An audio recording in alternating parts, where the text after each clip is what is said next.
Hi everybody, it's Lee with a quick little review before you dive into giving the number words and numerals assessment. One thing to keep in mind is this one is different than the structure of the addition subtraction because you get three separate scores. You'll get a score for their number word forward sequence, you'll get a score for their number ID, and you'll get a separate score for their backward number sequence. So keep that in mind. Each subtest within here is going to give you a separate score. So you're going to start up at the top here, and there's no materials for this first section. You're going to say start counting from 1, and I will tell you when to stop. If a child is unsuccessful within this range, you're going to stop right there and move down to task group 2. You're not going to continue up to B, C, and D. So if there's any errors, if they make some mistakes within that teen sequence, which is usually where they struggle, or when they can't cross from 29 over to 30, then you've got your answer. You don't need to give them this next section. You're only going to move down to section B if they're successful with section A. Again, if they're unsuccessful here, you're going to stop. If they are successful, then you can move down to C, and if they're successful here, you move down to section D. Then you're going to start here where this arrow on the left is. Say the number that comes right after 2. This is your kind of warm-up and introducing what's happening for the students. If they're struggling a lot here, so if they, for some reason, give you the number before, just say that comes before. We're looking for what comes after 2. And then you're going to dive right in what comes after 14. If they are unsuccessful in this group, that's when you move up here and you say, can you tell me the number that comes after 5? After 9, after 7. Be looking for those students that have to drop back to 1 and count forward to give you that next number after. You're going to want to make sure that you notate that for yourself, that they're dropping back. If a child is successful within this middle area, then you would go down and give them this set of numbers here. So there's no materials for that first section for forward number. Then you want to get your ring of cards, so those bright colored cards. And you're going to start right here in the middle, and you're going to show them 19 to say, what number is this? If they are unsuccessful within that chunk of numbers, then you're going to skip to the next color that has the numbers 4 and that lower set of numbers. And you're going to ask them to identify those numbers. If they're still unsuccessful, then you're going to take out the little clip of numbers. I believe they're white or blue. The little clip of numbers, and then you're going to place them all scattered out on the table, and then you're going to ask them which number is this. You're going to point to the actual 6 and say, what number is this? If you went back and these kids were successful in this first chunk of numbers, then you would go to the next one. The numbers come, the next column of numbers, and you're going to have them read those numbers. And then if they're successful in that set of numbers, most likely kindergarten, especially beginning of the year, they're not going to be.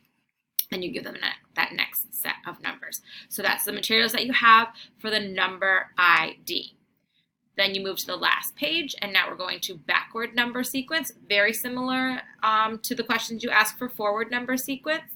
You want to say start counting backwards from 10, and I will tell you when to stop. If they are unsuccessful counting backwards from 10, then you stop right there and move down to this next section. But if they're able to do 10 backwards, then you're going to ask them to start counting backwards from 17. If they're successful here, you keep going on. So just like forward number sequence, once they're unsuccessful, you're going to stop.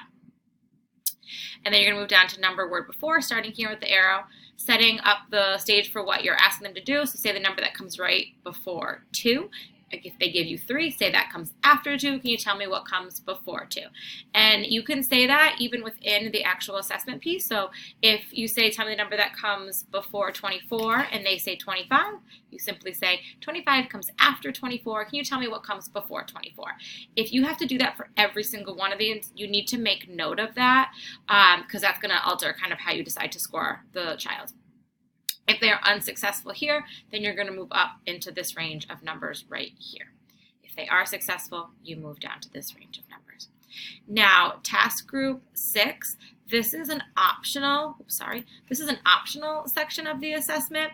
And if we're doing this in the beginning of kindergarten, so it's about October time right now, you might want to give the sequencing of 1 to 10. It's going to give you more information about where your kiddos are. But this part does not play into how you're going to score them. So that's up to you if you decide that you want to do that or not. And then after you have all of your kids, oh my gosh, I can't talk today. Once you have all of the assessment given, you're going to score them. Remember, it's 3 separate scoring sheets. So it it kind of goes back and forth. So it goes forward number sequence, you're going to score for that. Then in the way that they're set up in the book, it goes to backward number sequence is the next kind of section of notes that you have, but that comes like your third piece of paper. So there's kind of a little bit of flipping back and forth, but just make sure that you're really paying closely. What am I assessing? Like what task group am I assessing? And I'm making sure that that's what's written up at the top. A couple things to watch out for number words and numerals assessment is the kids are going to drop back. So there's especially in kindergarten, when you're asking them to count backwards from those teen numbers, you may see at this point of the year that they're going like in their head, and they tell you the number. They're going all the way back to 1 to tell you what comes before like 17. Or even to count back. So want to make sure that you're noting that. And also err on the side of like you don't want to score them higher. Like really score them for what they are. So if you have any questions when you're going to score them or you're not sure, did I do this exactly right? Just come see me and we can take a look at it together. And even if you have to go back and ask the student to repeat a couple pieces of the test, it's okay. It's not going to hurt them to give them that same question again. So I hope that helps as you're refreshing your memories and giving the number words and numerals assessments. If you have any questions, again, either come stop by or email me, try and flag me down. All right, good luck.